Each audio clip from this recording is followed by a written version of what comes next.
The elders often say, a borrowed cloth may cover your body, but it can never change your skin.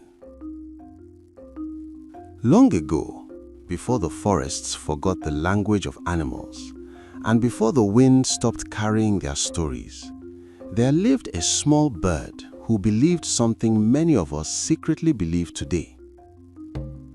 He believed he was not enough, not colorful enough, not admired enough, not important enough. And so one day, he decided to become something he was not.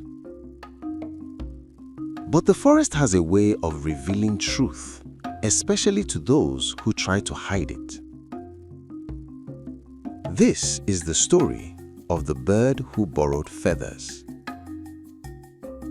Deep in a wide green forest where rivers curved like silver snakes and tall trees touched the clouds, the birds of the land lived in great variety.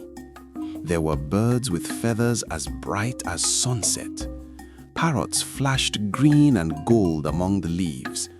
Peacocks walked proudly with tails like painted fans. Flamingos stood elegantly beside the water with feathers soft as morning light. Every bird seemed to possess something beautiful.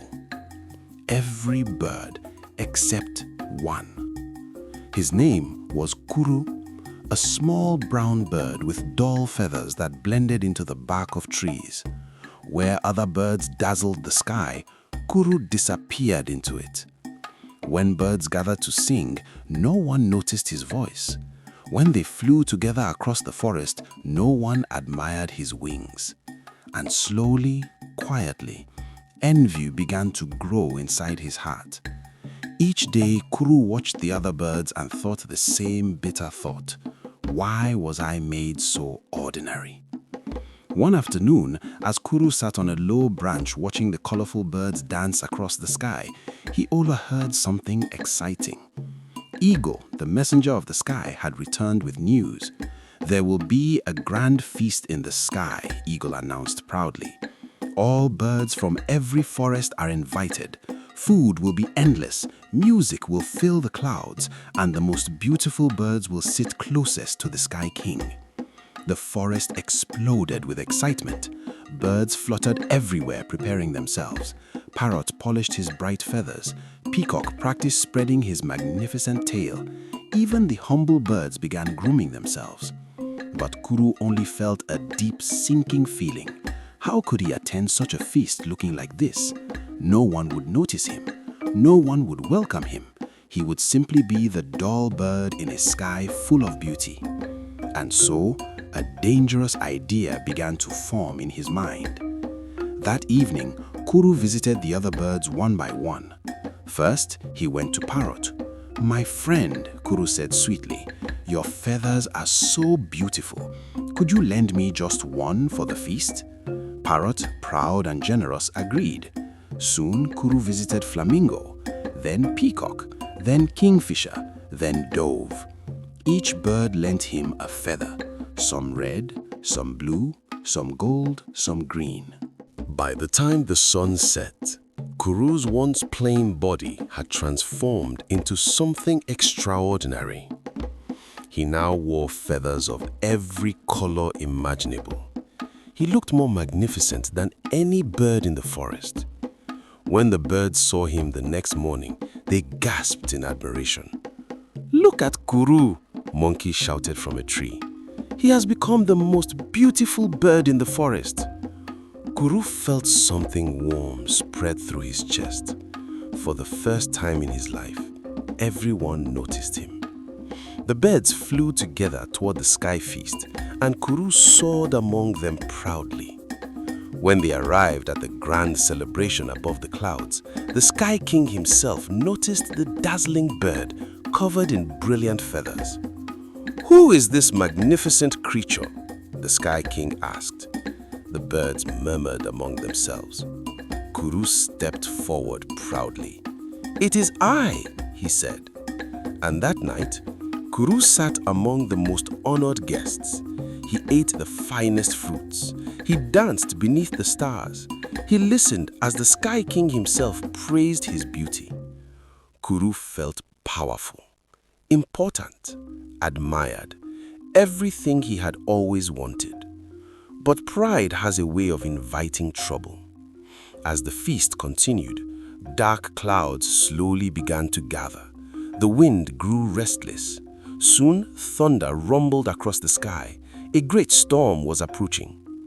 Rain began to fall.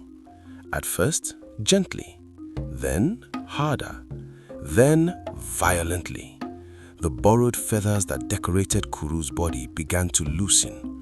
One by one, they started falling away. The red feather from Parrot flew off into the storm. The golden feather from Peacock followed. Then the blue feather from Kingfisher. Soon, feathers filled the sky like colorful leaves in a hurricane. The birds stared in shock.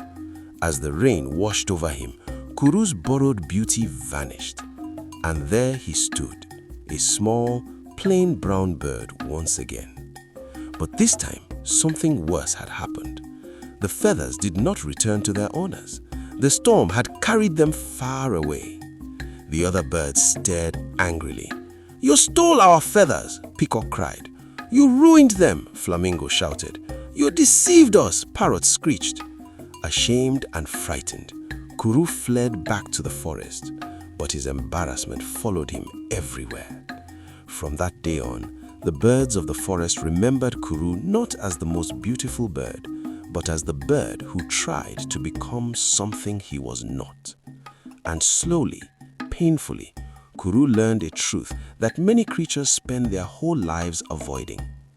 Beauty borrowed from others can never truly belong to you. Now, this story may sound like a simple tale about birds, but if we are honest with ourselves, it is also a story about us. Look around the world today. People borrow feathers every day. Some borrow lifestyles they cannot afford just to impress others. Some borrow personalities that are not their own just to fit in. Some borrow success they did not earn and pretend it belongs to them. On social media, many people wear borrowed feathers, borrowed wealth, borrowed happiness, borrowed confidence. But just like Kuru, storms eventually come. And when they do, the truth always reveals itself. Because no matter how convincing the disguise may seem, you cannot build a real life on borrowed feathers. The world does not need another copy of someone else.